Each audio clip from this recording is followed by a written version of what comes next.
Bonjour, bienvenue dans la physique des particules. Donc, on a parlé des développements des amplitudes en fonction des amplitudes partielles ou des polynômes de Legendre. Et on a vu le développement pour le cas des mésons pi se diffusant sur des nucléons, le développement des fonctions fi en fonction des ondes partielles. Pour trouver le développement inverse, on multiplie les deux membres par pk cos θ.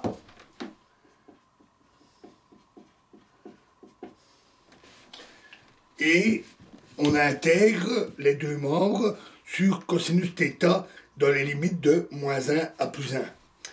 Et on utilise la relation des polynômes de Legendre, intégrale de -1 à +1 dx de p' kx fois PL moins 1 de x est égal à delta KL.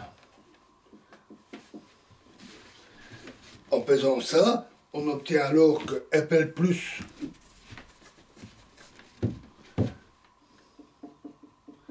est égal à 1 demi intégrale de -1 à +1 de F1 Wx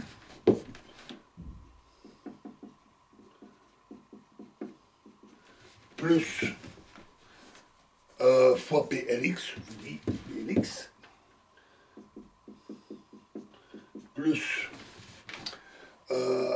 F2 Wx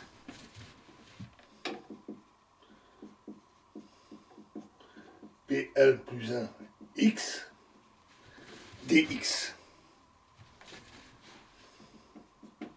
Et Fl- est égal à 1 demi intégrale de -1 à +1 de F1 Wx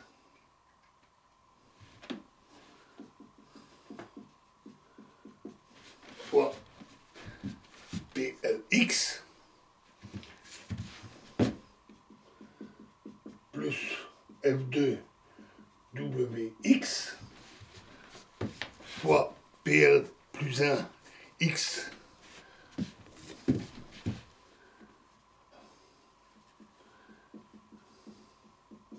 plus 2 PL moins 1 x dx.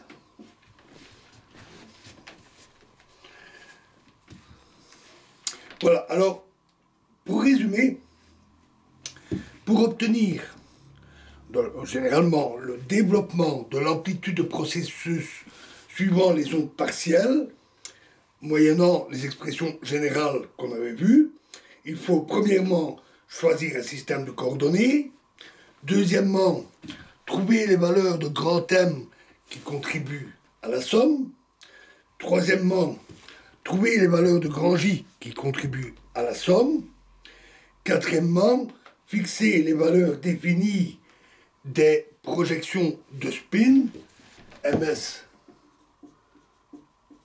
ms',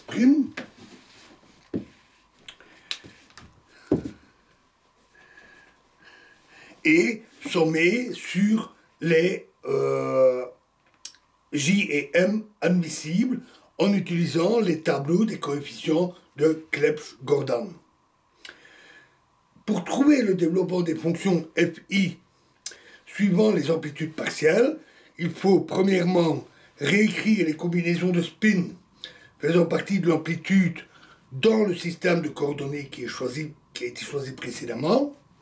Deuxièmement, trouver l'expression de l'amplitude f, fwθ, pour diverses combinaisons des projections de spin.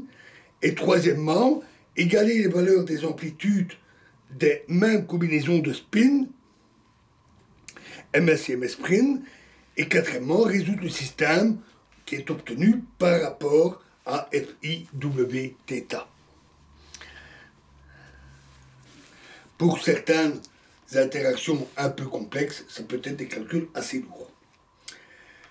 Alors, précédemment, on a aussi obtenu les expressions des sections efficaces différentielles et des vecteurs polarisation dans le système du centre de masse qui contiennent les fonctions phi, wθ.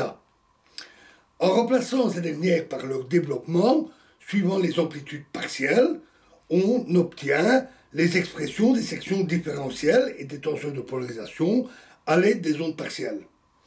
Examinons, par exemple, pour faire simple, le processus de diffusion des pions sur des nucléons et limitons-nous à l'approximation des ondes S et P.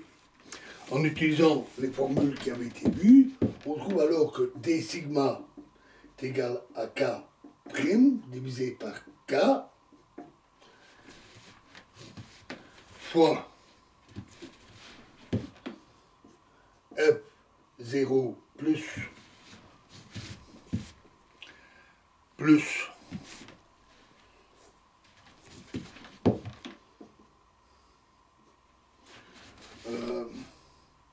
F1 plus 2 F1 moins F1 plus 2 F1 moins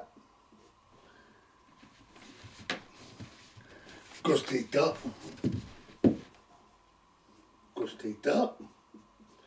carré plus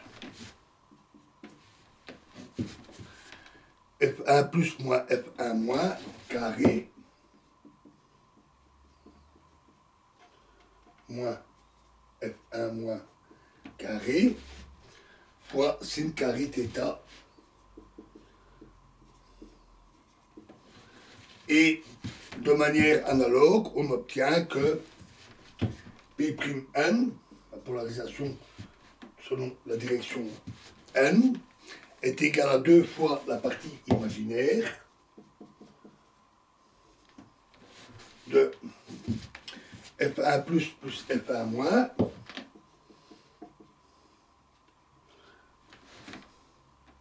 F1 plus moins F1 moins fois F1 plus astérix plus F1 plus astérix plus 2 F1 moins astérix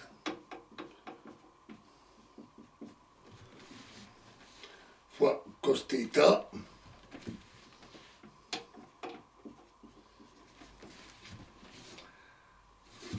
fois ny fois sinus θ.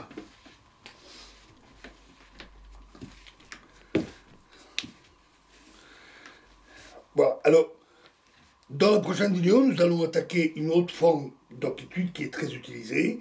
Nous parlerons des amplitudes d'hélicité. Je vous remercie.